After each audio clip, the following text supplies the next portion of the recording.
Hello dear friends, today we start 7th lesson in global marketing, and this class is entitled as Global Marketing Segmentation and Targeting. So I am Professor Kakhaber Djakeli, and we continue to speak about segmentation and what is the main role of segmentation in global marketing at all.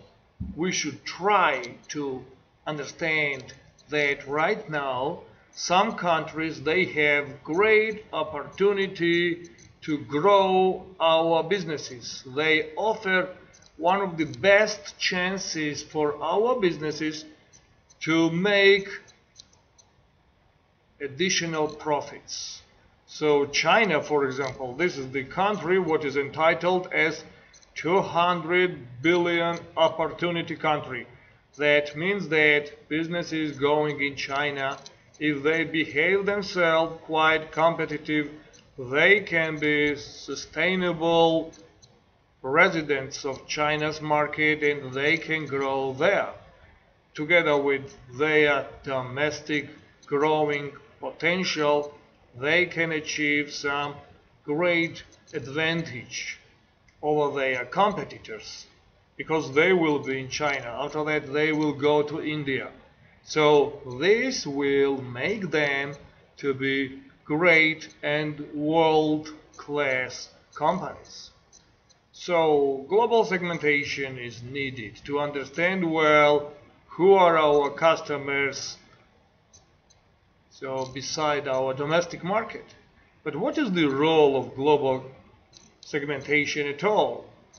When we think about global segmentation of the market, of the consumers, of our potential some kind of great buyers, we have the following premise that the customers with the similar needs and similar desires we can find in other parts of the world beside to our country, beside to our market. We can find people with similar needs, with similar demand, with similar desires, dreams and wants, and all these people together will make us great businesses, will make our businesses to grow fast and make wonderful steps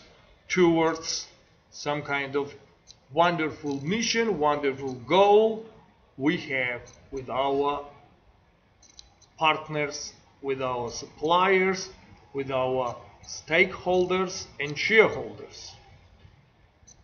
That's why let's start to speak about this kind of wonderful chance to grow businesses and to become one of the best players in the market of best global opportunities.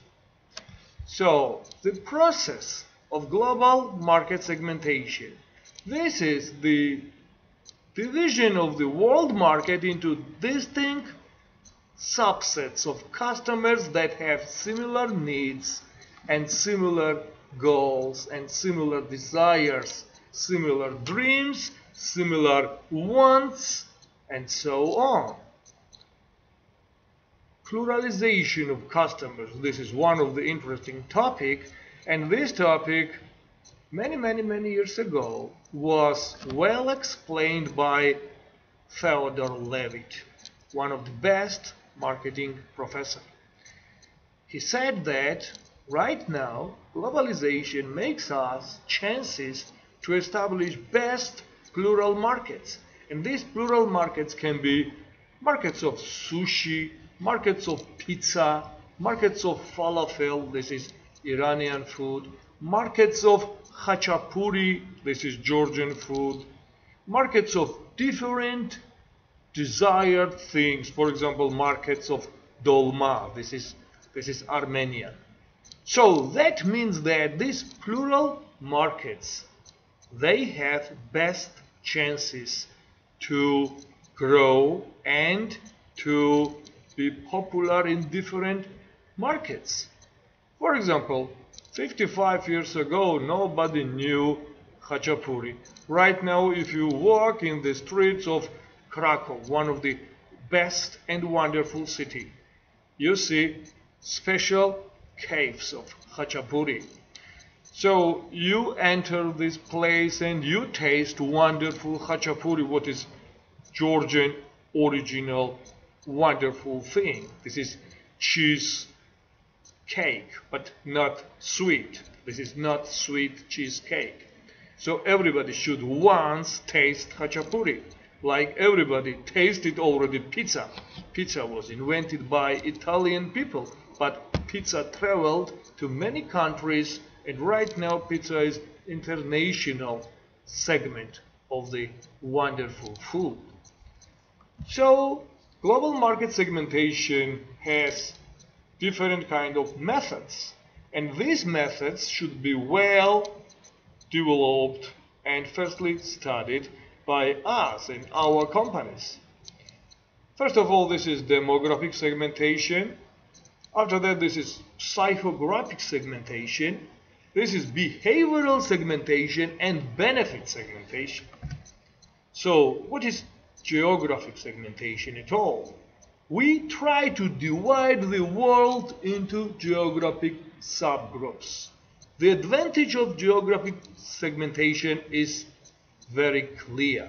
So we understand what and some kind of beautiful, interesting groups, they are in some kind of geographic place. And this geographic location is very important for us, and their geographic location makes us to make one of the best steps towards our prospect customers, whose geographic placement is wonderful and very flourishing for our businesses.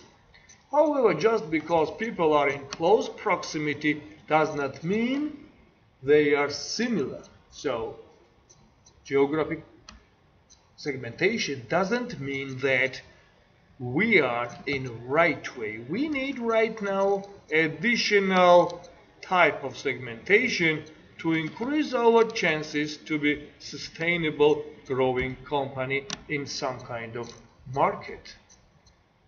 And this additional type of segmentation, this is demographic segmentation. Here we divide customers into different groups of age, income, gender, age distribution, education, occupation, and so on.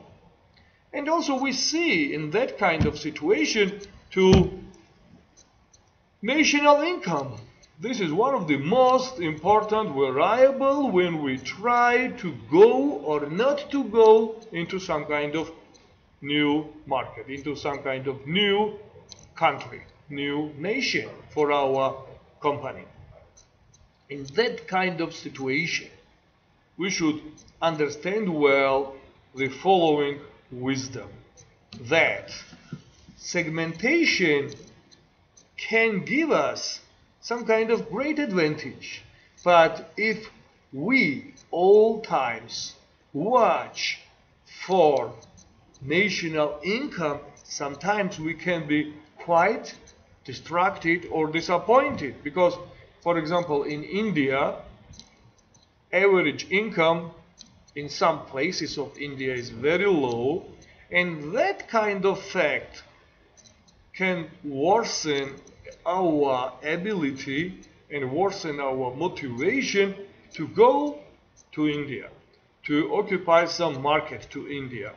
And this was well described by wonderful and interesting marketer who once said that there are conventional and unconventional some kind of points of view before we start the process of enlargement of our company.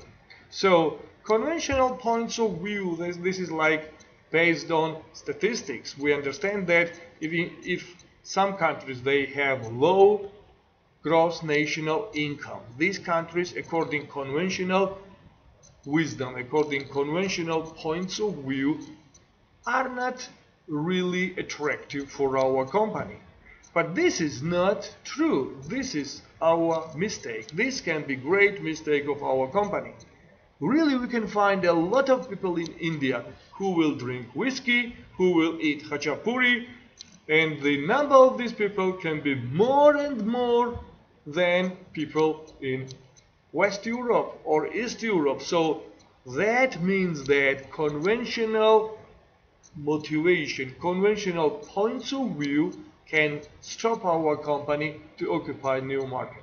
So unconventional points of view, this is more sophisticated approach what tries to understand the groups of people, the segments of the people who are more interesting and who really have some kind of dreams, desires, opportunities, and motivations to be prospect customers of our product, and to be prospect customers, and after that loyal customers to our company in future. We should know well one great thing, that one size fits all strategy never works. In our world, in 21st century, one size fits all strategy cannot help us. That means that, so for example, different methods, different approaches can show us very interesting groups of people even in the country having low gross national income. But this country, if this country is India, so this is huge country, and we can find some kind of interesting people for our prospect customers, for our great strategic planning process to understand which place we should occupy and how to position our brand into mind of our prospect customers. So for example, in China, people are divided into wonderful, interesting new segments, and their name is super elite of people. They are very highest percent of, they are 1% of population. They are the richest part of Chinese citizens. They are entitled as super elite group of people. So in the middle of low level and super elite, we can find newly rich people of China.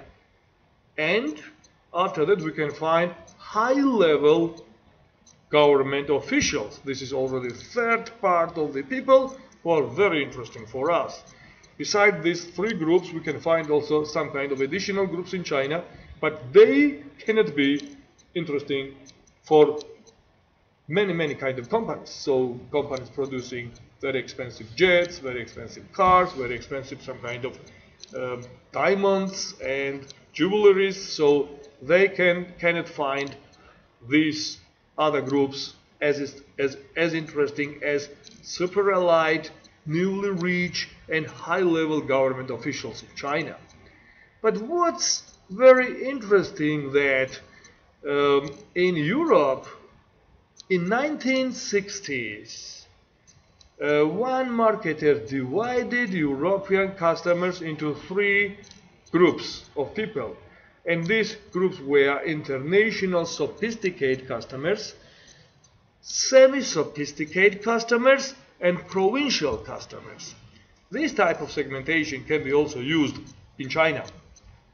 But I think that in China we need more deep understanding of the people, deeply understanding of the segments of the Chinese people, and we can find a lot of interesting answers on our questions and our some kind of desires to grow in China and to grow to this kind of wonderful country. So when we think about Asian consumers and use demographic segmentation, we should know well that 500 million Asian consumers aged 16 and younger. They have wonderful chances to be our customers if we produce something for them, or we can plan something for these kind of people. India, for example, has the youngest demographic profile among the world's largest nations. Half of India's people, they are younger than 25 years old. So this is wonderful. That means that these kind of people, they have chances to grow their country, to improve their economy. India already is a wonderful country. India's history shows that this country was wonderful, great country. This country will be wonderful, great country in future. As we know from economic history, India was producing approximately 80% of world GDP in 10th, 11th, and 12th centuries. I was all time surprised why great Shota Rustaveli, the author of wonderful Georgian poem, The Hero in Tiger Skin, used Indian person as a main hero of his wonderful poem, The Hero in Tiger Skin. And finally I understood that this was economy. India in 12th century, when Shota Rustaveli was writing his best poem ever. So Shota Rustaveli is one of the best poets. So together with great poets Hafizi and Nizami from Ganja and Omar Khayyam, together with these poets, Shota Rustaveli is also wonderful, big genius, and some kind of starting point of Renaissance of the Europe. So why he used this Indian guy, Tariel? So I understood that this was best economy, and this economy was entitled as Indian economy, and Indian merchants, Indian flourishing merchants were coming to Tbilisi, what was in Silk Road and what is in Silk Road right now, and that's why this best economy, Indian best economy, and a lot of some kind of goods and some kind of services from India influenced Shota Rustaveli, who wanted to say something allegorical thing, to use allegory to hide real persons behind some kind of superheroes, and that's why he used Indian person and India as a country to hide something to say. But India itself was popular in 12th century, 10th century, in 9th century, because this was best economy of that kind of time. So this will continue in our time, and we will appreciate the growing steps of Indian economy and Indian marketing. Right now we also think that Japan is wonderful, best opportunity. So Japan together with European Union and United States is entitled as triad of the economy. This triad of the economy, they consume really mostly a lot of things they consume. So half of Japanese will be 50 years and more by 2025. 20% of Americans, so 70 million of Americans, will be 65 and more by 2030. That means that they need new power, they need a lot of immigrants, and really they should open doors to well-educated, nice, wonderful people to make America great again, as Donald Trump says. And US ethnic groups, African, Black, Hispanics, and Asian Americans have a combined annual buying power of 235 billion, really, in current period. So income and population segmentation is a wonderful thing when the speak about demographic segmentation, 2/3 world gross national income is done in triad. What is the triad? United States, European Union, and Japan, they are triad.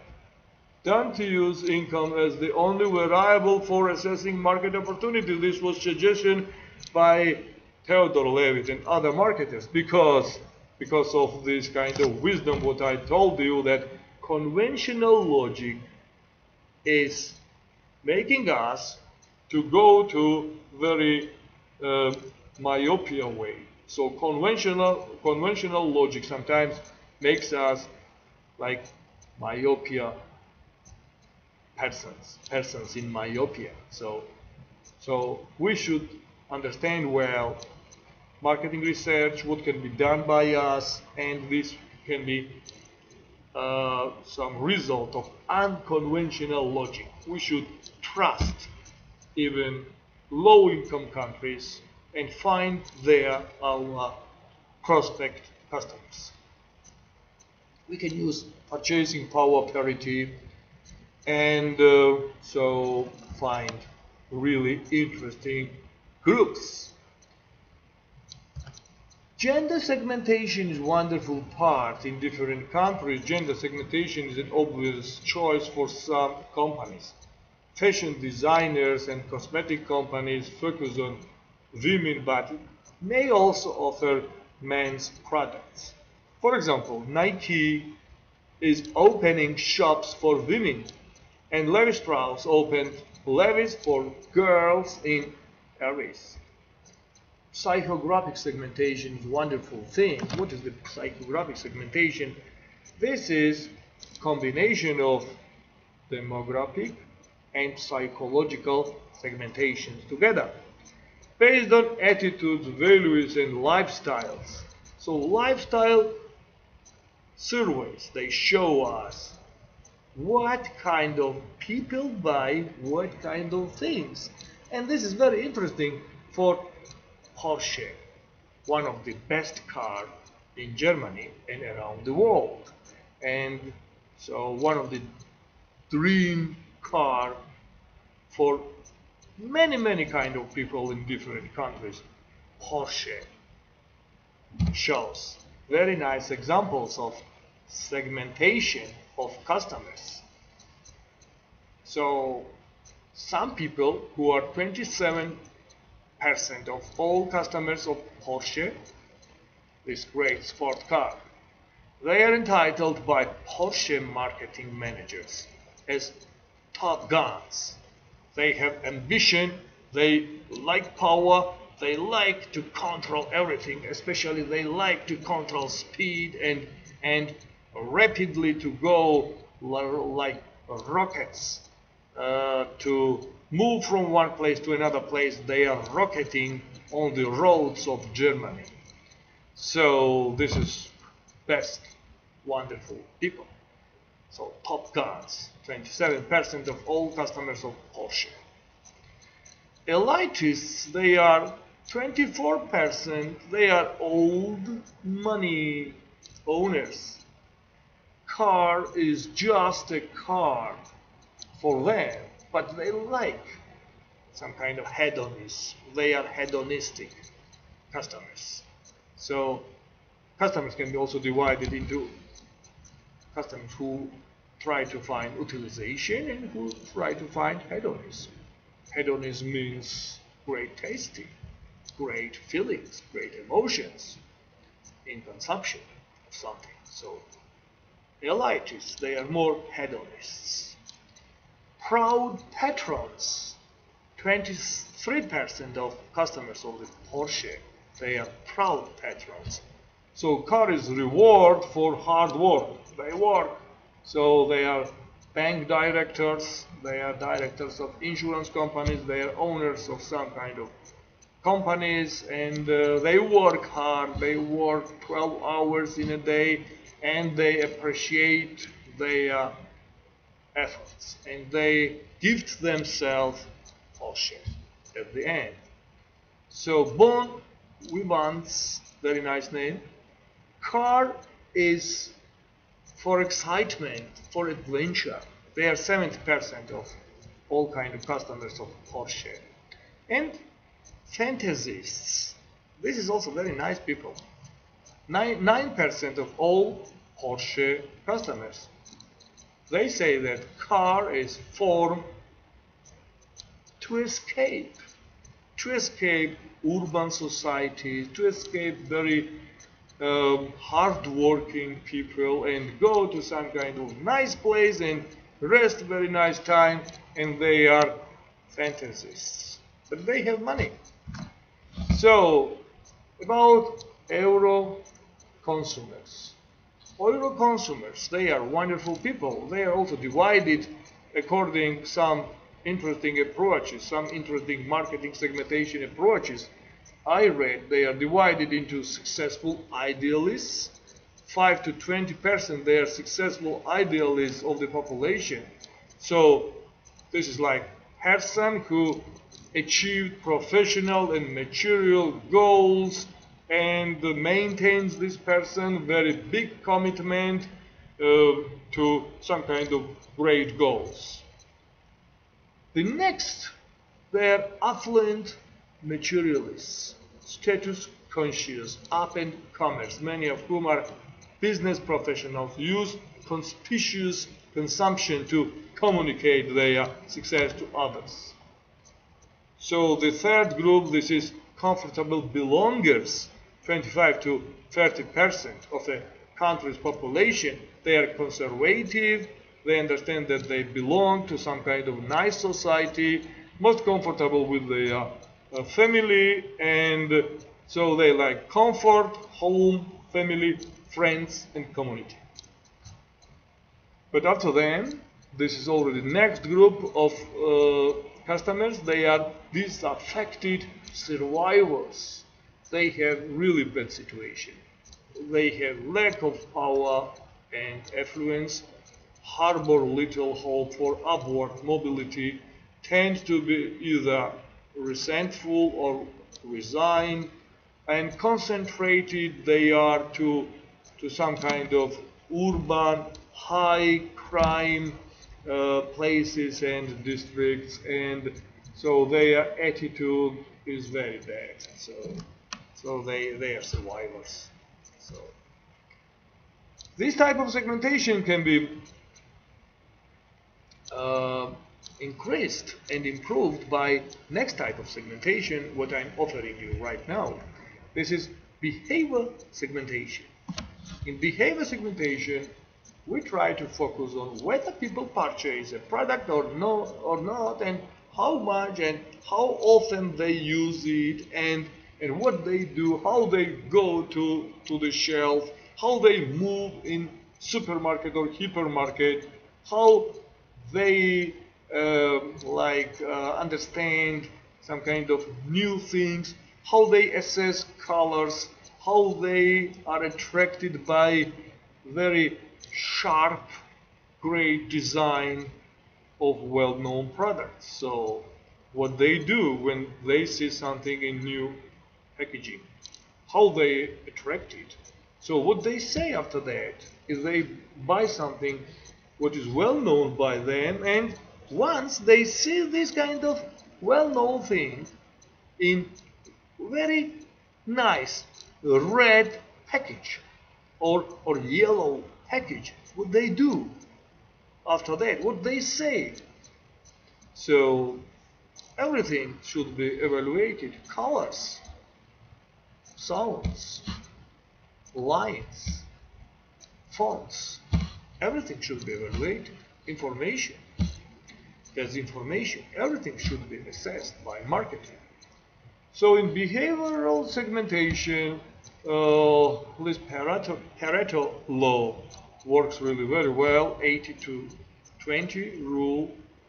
That means that 20% of customers, they consume 80% of products, and 20% of customers, they bring 80% of revenues for the company, and we should find this kind of 20% of customers.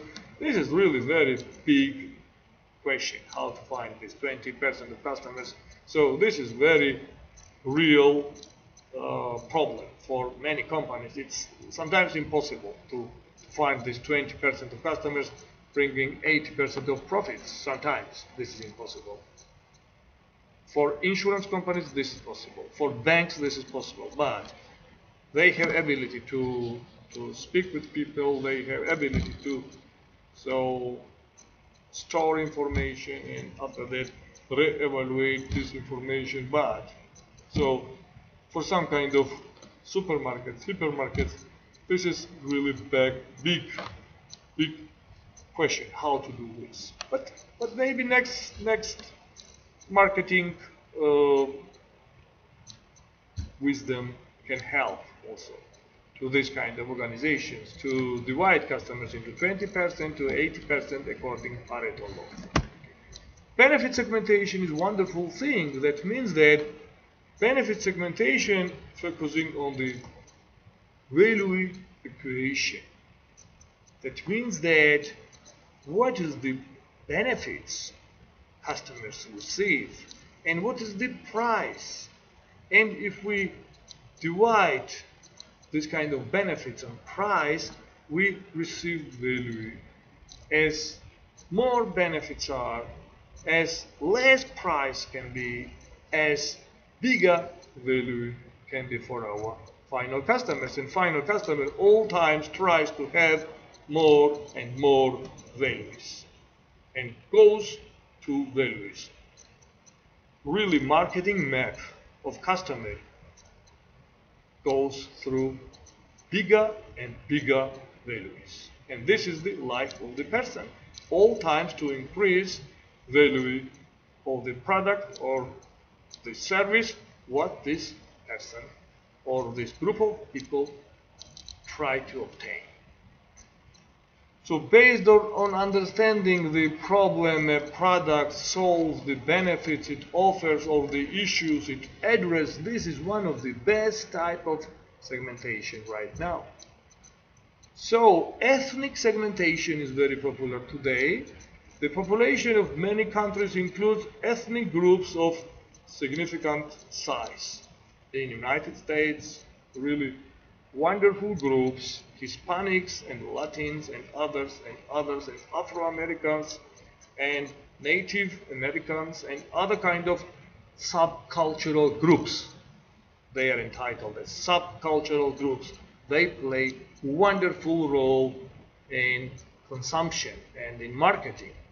Three main groups in United States, what I told you right now, Afro-Americans, Asian Americans, and Hispanic Americans, they are wonderful. They should be re-evaluated and the marketing research directly to them makes one of the best benefits. So in Atlanta, one of the best mall,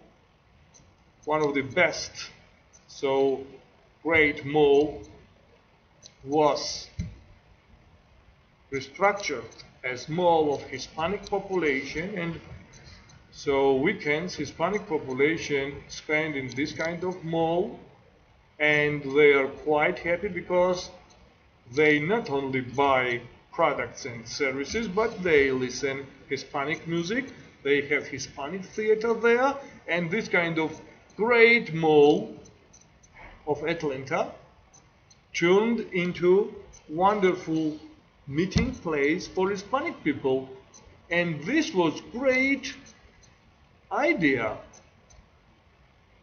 And this idea made people happier, especially Hispanic people made happier.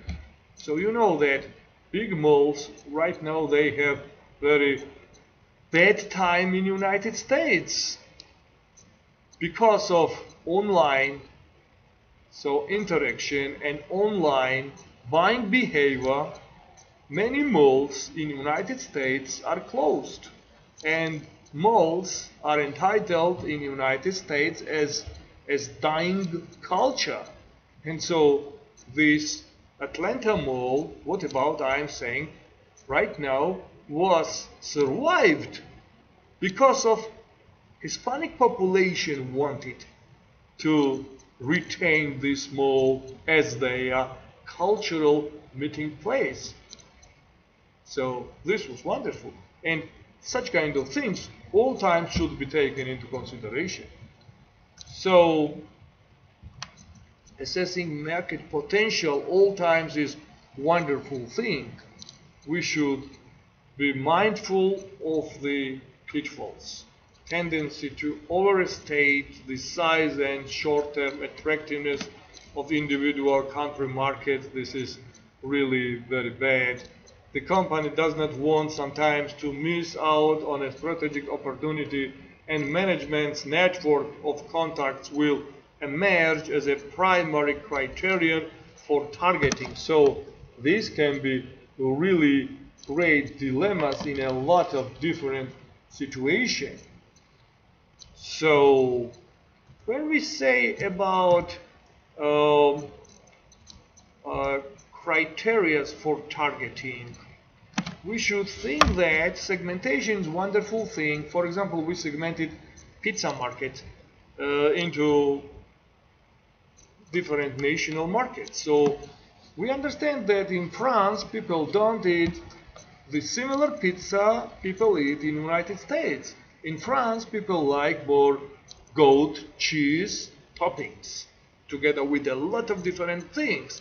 That means that pizza market segmentation is not meaning that people eat the same pizza in different nations, in different ethnical societies. No, in France, the same Domino Pizza, let's do this example on Domino Pizza, wonderful company.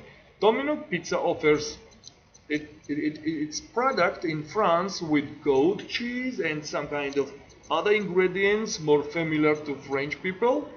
And so the same Domino Pizza offers the same pizza to United States people with different toppings. That means that toppings are changed and nothing is similar in this Domino Pizza offering to different ethnical societies, different national societies. The same thing we can say about Wendy's. In America, Wendy's has no wine, but in France, Wendy's offers wine. And in my country, Georgia, Wendy's is offering wine too. Why? Because Georgia is the motherland of the wine. My country, 8,000 years ago, someone from my country, someone from this land or this earth, in my country, in this territory, in 12 kilometers from my house, established first wine. 8,000 years ago. And Georgian culture, this is Christian culture, and this is wine culture, and people cannot think, cannot expect places like to sit and eat something, and someone can say, okay, I will drink little glass of wine. So that means that Wendy's in Georgia offers wine and beer. So the same thing we can find in France. So sometimes when companies have problems because of wrong segmentation, and this wrong segmentation fails a lot of companies and makes a lot of problems. And criteria for targeting is this kind of understanding. Current size of the segment we should take into consideration, and growth potential we should take into consideration, and we should use well the metrics of Boston Consulting Group and try to go to growing segments of the market all times. We should try to think about potential competition and find some kind of approaches to overcome our competitors in different kind of markets. So, is the market segment currently large enough to present a company with the opportunity to make a profit? This should be one of the best questions, and this question can be really very serious. What we should ask to our company. If the answer is no, does it have significant growth potential to make attractive in terms of company's long-term strategy? We should right now think about this. So potential competition is really best some kind of thing what should be taken into consideration. Why I'm saying best? Because great competition makes our company to be great. when we have great rival, we became great as well. So I want to recall in my mind very interesting information and very interesting case in marketing that so many companies going to China, they from beginning have big market share, but after some period, if they are not doing Chinization of their market share is so reducing and they disappear. So with many companies such kind of things happen. So that means that right now we should think about framework for selecting target markets. The first thing is, what are the key drivers of the marketing model in target market or target country? This is first great question. The next great question can be, are enabling conditions in place for this marketing model eligible, appropriate for my company? What is the cost of entry to this kind of markets? And is the risk control trade-off appropriate for my company? And beside this kind of test, I'm offering you 9 questions for creating a product market profile. These questions can be, who buys our product? This is the first question. Second, what does not buy? Who does not buy it? Who does not buy it? The third, what need or function does it serve? Fourth, is there a market need that is not being met by current product brand offerings? The next question is, what problem does our product solve? Because products, they should be solution oriented. What are customers buying to satisfy the need for which our product is targeted? What price are they paying? When is the product purchased? And where is it purchased? So, product market decisions, they are best. Review current and potential products for best match for country, markets, or segments. And we should create a matrix with countries and products to help with analysis. So, when we target some kind of market, for example, China, India, Georgia, we should think about standardized approaches or adaptation approaches. Sometimes we have chance to sell standardized products to global market. Yes, but these chances are really less and less. So standardized global marketing or undifferentiated target marketing has following dimensions.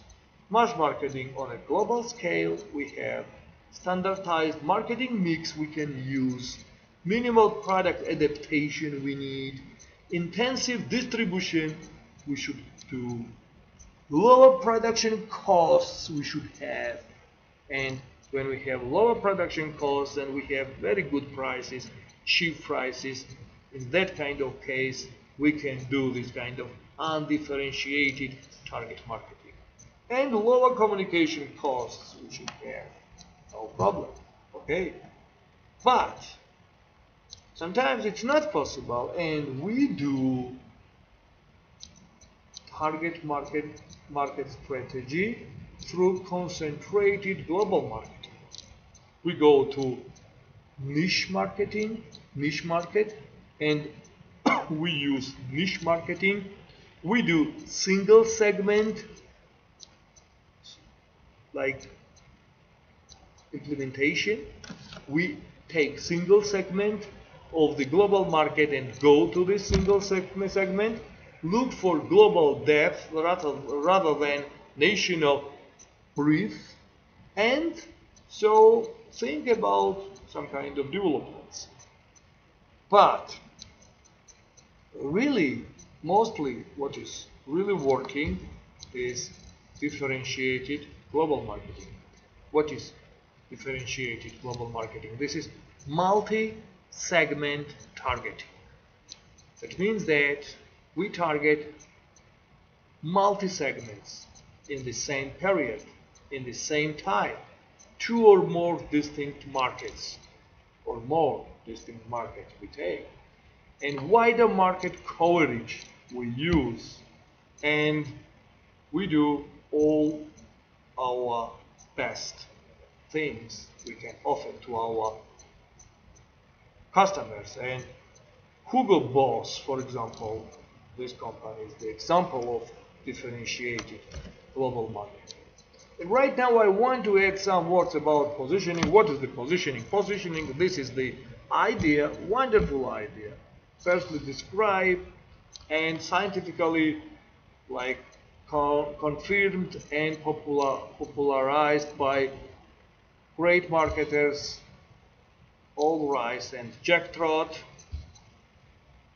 and they established the concept of positioning.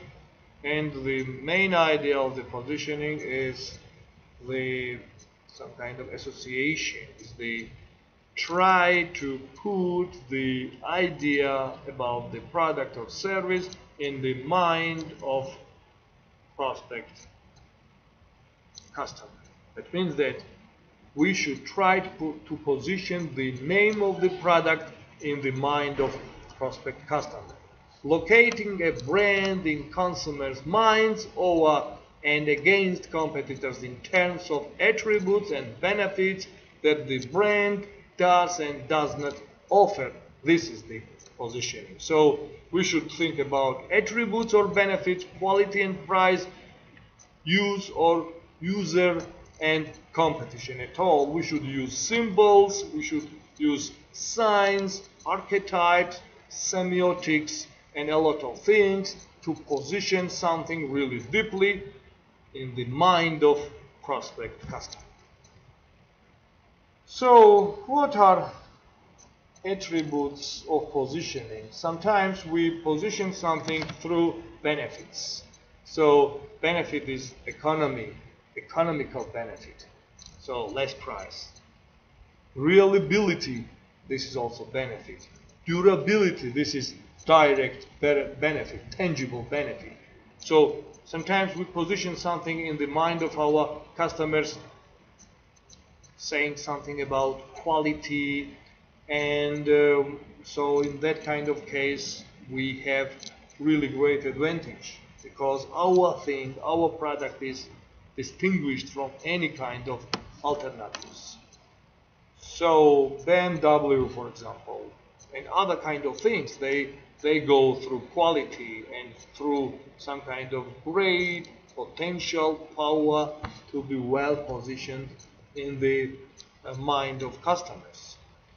So positioning strategies can be global consumer culture positioning. This is a very interesting type of strategy. In that kind of strategy, we can identify the brand as a symbol of a particular global culture or segment.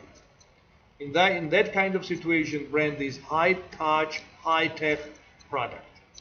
The next strategy, this is local consumer culture positioning strategy. In that kind of situation, we should identify with local cultural meanings. We can make our product to be consumed by local people, locally produced for local people, used frequently for food, personal and household, some kind of things.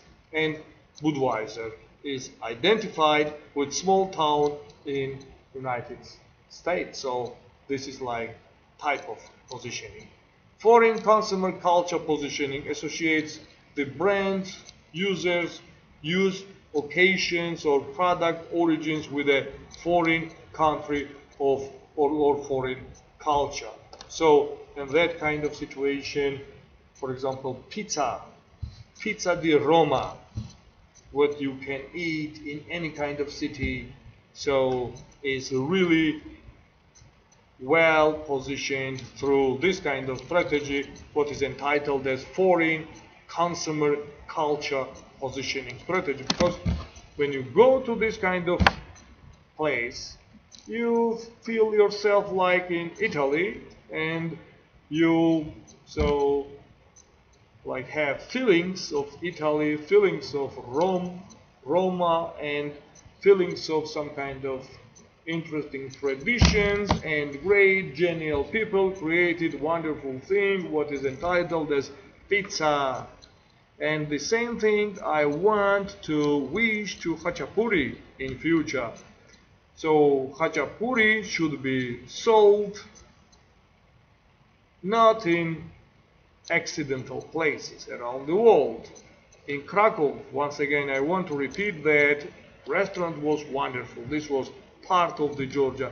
When you go to eat Khachapuri, for example, in San Francisco or New York, you should feel yourself in my country, in Georgia, and this should be done by great marketers who have really best how to make customers to feel themselves very comfortable eating something, and make them to feel that they are partly so in some kind of new place, and this new place is like traveling to that kind of country. So when I'm going to very nice places, sometimes I'm traveling in my brain, I'm traveling in these kind of countries together with eating their product and their some kind of thing, their some kind of dessert thing, or their or drinking their